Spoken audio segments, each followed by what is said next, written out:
Nous allons voir dans cette vidéo comment, après avoir saisi un pré-budget pour un ordre interne, nous pouvons valider le budget définitif pour l'ordre interne. Pour ce faire, dans le menu SAP, nous allons dans Gestion comptable, Contrôle de gestion, Ordre interne, Établissement du budget, Budget d'origine et nous cliquons sur la transaction KO22 modifiée.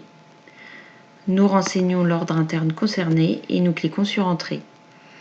Nous pouvons alors constater que le pré-budget s'affiche à droite et que nous pouvons saisir dans la colonne de gauche le budget définitif en euros.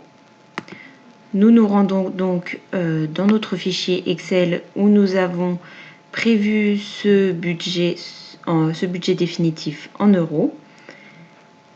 Nous sélectionnons le montant pour l'année 2020 qui correspond également au montant total. Nous faisons Entrée. Si nous sélectionnons cette vue de devise de l'objet, nous pouvons alors afficher le budget total en US dollars qui correspond à la devise de l'entreprise.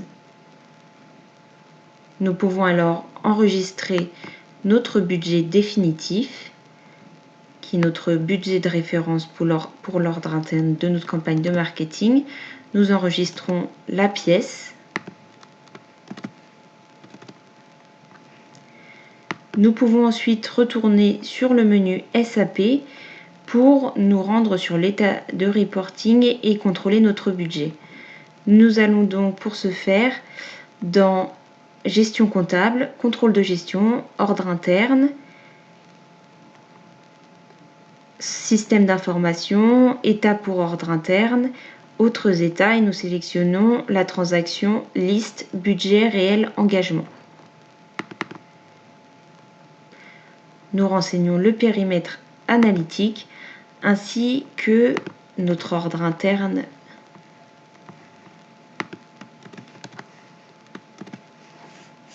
Nous faisons exécuter et nous avons alors le budget de référence de notre ordre interne qui s'affiche. Il s'affiche ici en euros. Nous pouvons choisir de l'afficher en US dollars.